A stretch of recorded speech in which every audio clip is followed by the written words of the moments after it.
the Nobel Peace Prize begging president. I'm not really sure if that's really the case all that much. Here's a normal Trump bootlicker saying the opposite. Not to be the bearer of bad news, but it looks like we're about to embark on another regime change war like next week. There's so much going on right now in this country that you may not be aware that there is a U.S. naval armada steaming toward Venezuela, which is a large oil-rich country in South America, not too far from here, actually. And the stated purpose of this show of military force is to force the leader of that country, Nicolas Maduro, to leave. And the threat is, unless he leaves, vacates the premises, gives up his job, turns over the reins to the opposition party, splits Venezuela for good, the United States will go to war with Venezuela, invade it even. Kind of a big deal. You may not even have known that. Very few people seem to be talking about that. Again, there's a lot else going on, but it's a pretty significant turn of events if you think about it. It's not every day the United States has another regime change war. I could have gone to multiple people that are probably talking about this upcoming considerably a land invasion of Venezuela. I decided to use Tucker Carlson because, maybe people will believe him more, considering they may have thought that since he's always, piggybacked and been on top of everything that Donald Trump says and decided to back it up, when he says something like that, maybe they'll believe it more because, everything else is just fake news. Maybe Tucker Carlson has just gone super lib the way Ted Cruz said that Marjorie Taylor Greene has, like that dumbass said. So if you believe that maybe Tucker has gone off super lib, maybe you should listen to his man in charge of chaos. Here's Stephen Miller talking about Venezuela. Would the administration consider putting U.S. troops on the ground in any capacity inside Venezuela? Well, I would refer to what Secretary Higgs said yesterday in terms of how the Department of War is viewing the issue of the strategies that are being used to fight these terrorists in the Western Hemisphere. And I'll just continue to reiterate what I've said before. I know that you want more detailed answers than I can provide, but these are terrorists and they're going to be killed. Thank you very much. She asked if there's going to be some kind of conflict, military armed conflict. These terrorists are going to be killed. Well, we know the normal name of the game when it comes to demonizing whoever it is that you're about to attack and make sure that people buy into it because, we're a fearful country that listens to these guys say things that they just think we're going to buy. So, okay, Stephen Miller said it. Maybe he's just bloodthirsty and he's dreaming. Here's this other guy. He sounds a lot like Trump. I call him the drug by sea. The boats, we took out 4 of them over the last 2 days, and they're really stopping. They're not coming anymore. They're coming by land, but to a lesser extent. And if necessary, it will be necessary probably, but we'll be hitting them at land. He started with the attacks on these boats that he's been bragging about for weeks. Now he's going to hit them by land. I remember he was ending wars. So if you have a war by land and he's going to hit them by land, what would you call that? I don't know. But, Rick Scott I guess he got the memo that said he's supposed to, admit to this too. If I was Maduro, I'd head to Russia or China right now. Because? His days are numbered. Something's going to happen. Whether it's internal or external, I think something's going to happen. The firepower that's off the coast, right? This is an armada. This is a lot of U.S. forces. Are we about to invade Venezuela? I don't think so. I mean, if we do, I'd be surprised. Wait, hold on. Hey, Rick, you just said, I think he should run. Something is going to happen. Then when asked if we're going to invade Venezuela, I don't know. What's going to happen then? So what's going to happen? What can happen if Stephen Miller says he's going to kill these terrorists? If Donald Trump says we're going to hit them on the land, and then you then say something's going to happen, Maduro better run his ass away. What could happen if it's not a conflict? I mean, did he have like this moment where he's like, oh, shit, I shouldn't have said that yet. Man, shouldn't have done that. The worst part is these signs were all there during the campaign as well, just like anything else was that this president is doing. But this gives a little indication as to his motivations as to why he says he's going to hit them on the land. How about we're buying oil from Venezuela? When I left, Venezuela was ready to collapse. We would have taken it over. We would have gotten all that oil. It would have been right next door. This guy wants the oil.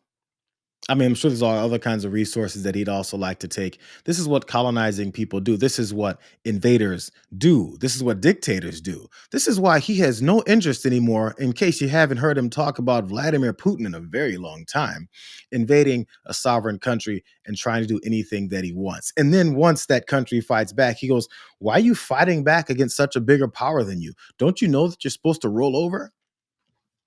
Donald Trump has had this mindset since forever. I'm not sure how long it is from that, but that was definitely during the campaign, to try and come in and do something like this. But they need an excuse. He had that moment when he was talking about, they got all that oil, man. Don't you know what I can do with that? I can steal it, bro. He's talked about previous wars when we were there for resources. This isn't the first time this country has tried to do things like this. And then take those resources and say, look at the victory we've got. We've got more resources now. Rather than finding ways to do things on our own with our own innovations and maybe some education, maybe investing into this country to make it better here, we like to spread around and take in more things. And Donald Trump is definitely big on that. They need other excuses. The excuses are spreading. And the excuses are always, these people that we're about to invade are the bad guys. They're drug dealers, they're rapists, they're criminals. Do you remember that line when he first came down the escalator in 2015? This has been the basis for everything that he does. And enough people in this country bought it or like that kind of line. Here he is talking about, again, these are the excuses. But the boats are very few and far between. We took in tremendous amounts of death. I call them the boats of death. Tremendous amounts of death coming into our country. And each, just it's estimated, I don't know if this is exactly right, but it's pretty close. 25,000 people died from each boat that we take out if it had gotten back, if it had gotten to our country. Kills 25,000 people. Not even talking about the destruction it does to families in terms of people that are become addicted and all of the problems caused by two families. So, and over the last 2 days, I guess we took out 4. But there are very few of them. There are very few of them now. That's down, I hear that's down about 80% by water. The drugs by water down, as you know, about 80% down. And I would imagine it's going to be pretty close to 100%. Nobody wants to do it. And we'll be, and we already are. We're stopping them on land also. Sir, what is China? We're actually making our country safe. Think of it. I'm just saying as I speak to you, very simply, we're making our country safe. It's a beautiful thing. The self-promotion is off the charts. Can you believe it? I'm making our country safe. I make things up, then I kill people so that I can have some kind of tangible thing that's in front of you that I claimed was people coming to destroy us. And afterwards, I can tell you that I'm making our country safe again. That is, then before I go and admit that I'm going to go on and invade another country and have a new reason for that. We see all these signs of what it is that we've been doing to ramp up and lead to this type of thing. And the next step is supposed to be, for those of us that don't always remember, because it hasn't happened in a while, folks in Congress to be like, this declaration of war thing, isn't that something we're supposed to do? Here's Senator Lankford. He's a Republican. He doesn't like how this is going down. The administration needs to give insight into Congress. That's part of it. If this was happening with this level of insight under the Biden administration, I'd be apoplectic. Yeah, let's think about the precedent this sets, right? And I would say, hey, listen, I serve on the Intelligence Committee. He serves as a senior Democrat on defense. This is typical consultation. It's not permission, but it is, hey, I want to let you know this is happening, and here are the details of what's happening, and here's why and what, and here's what we know. Here's what we know about each one of these incidents that has occurred and the people that are there. That's important. We're all elected officials. We're in a co-equal branch of government, and we've got to be able to have that kind of coordination. Now, we need to be able to engage on drugs. I have Oklahomans that are dying from methamphetamine, from cocaine, from fentanyl, and from different drugs that are laced with fentanyl on it and mixing it in. That's happening in my state as it's happening all around the country. We tried a lot of different approaches to be able to stop it. The president has turned the volume up to 11 and said, no, we're going to stop drugs coming into our country that are killing folks. So he's putting tariffs on countries that are allowing the precursors to be able to come over into North America, and he's taking direct action against those folks that are trying to deliver the drugs that are killing Americans. Those are entirely appropriate to do. What we're missing is the communication, the coordination, and the ability to be able to say, let's talk out loud about this. We're not his opponent on this. We're an ally in this to be able to solve it, but we need to be able to have a voice on it as a co-equal branch. How does all that make sense?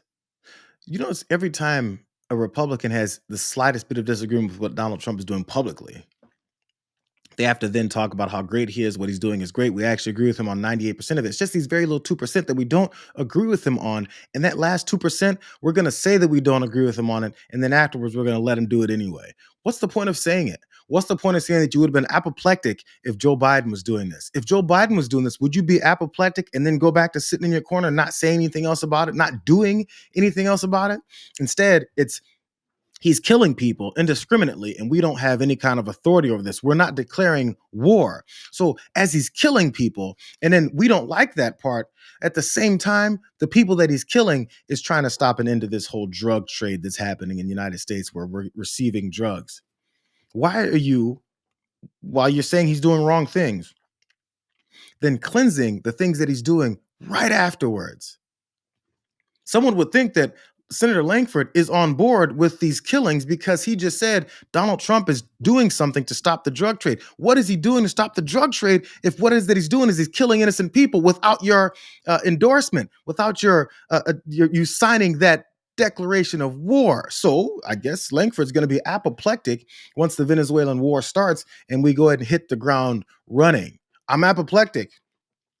But I mean, Donald Trump is invading another country. I guess he's okay to do that. What are you talking for? And did Langford look apoplectic to you?